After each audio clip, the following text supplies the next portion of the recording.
For the dokla, an evening in advance, I took in a bowl 2 cups of samo, and then I added nearly 1.5 cups of boiling hot water.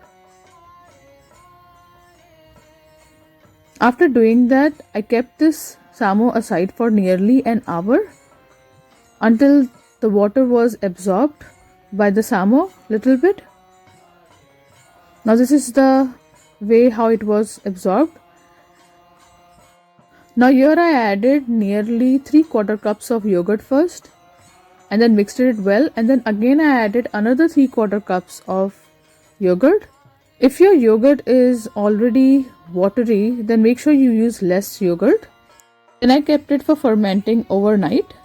The next day in the morning, this is how the samo has been fermented. So what I'm going to do is discard this water in a bowl. We are going to need this water.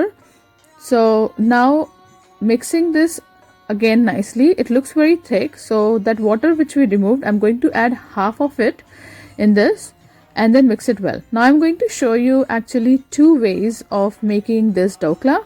So first I'm going to take a tablespoon of ginger chili paste and then mix it well. And then I'm going to take a teaspoon of citric acid, which is called nimbu ka phool, and then mix it well, and then 2 teaspoons of salt. Now after doing this, I'm going to divide my batter into 2 parts.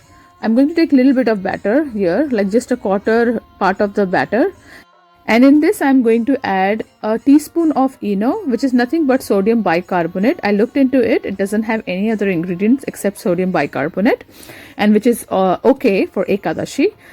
I've greased this tray with ghee and then added the batter without ENO in it. This is nearly 3/4 cups of that batter.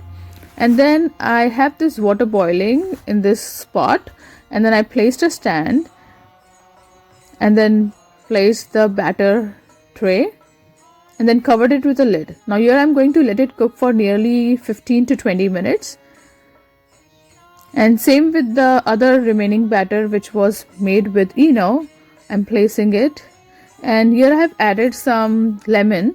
It's because the container in which you are steaming it doesn't get black if you add a lemon to it. So the same thing I'm going to do is cook it for nearly 15 to 20 minutes. Now I'll show you how to prepare the chutney. So I'm going to take a teaspoon of ghee, and in that I'm going to add 1 cup of peanuts. I'm going to let it roast until it starts having this crackling sound and also the color starts changing.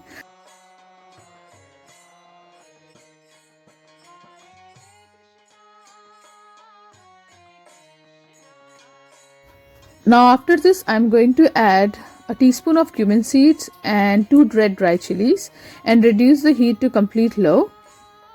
And then I'm going to add 25 dry curry leaves. You can use fresh curry leaves too, and then turn off the stove. And now I'm going to add a cup of dry coconut. This is desiccated coconut. And then I'm going to roast it. This helps the coconut not to burn. And now I'm going to empty this entire mixture in a blender and then use the remaining half cup of that water which was left from the fermentation, and I'm going to blend this entire thing.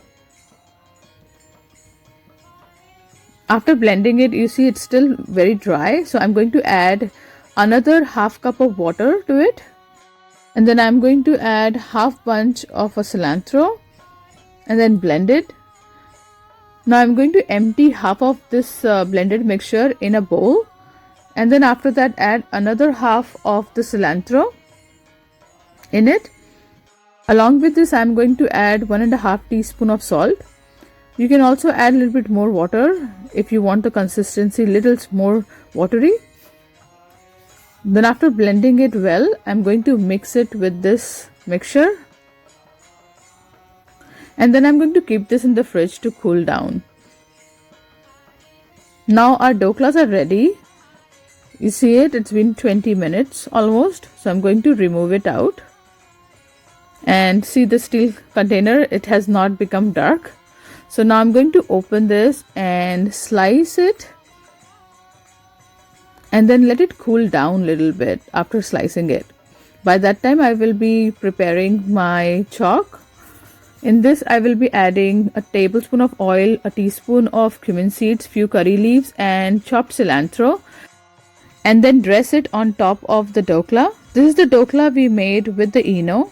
So now I'm going to start with the second chalk.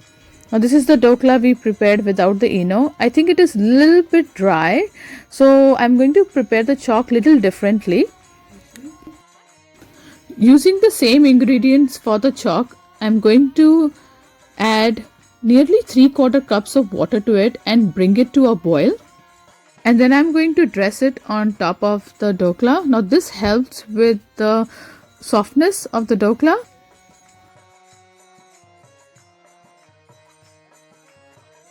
So this is our Eno dokla. The texture is nice and soft. And then after that is the non-Eno dokla. The difference is around like 5% only. It's not that much. So you can go without the Eno with it. And this is the chutney, which is now chilled. Then I'm going to place tulsi leaves and offer it at the lotus feet of Sri Krishna. Do let me know in the comments below how you like this recipe, and stay tuned for more upcoming videos. Thank you very much. Hare Krishna.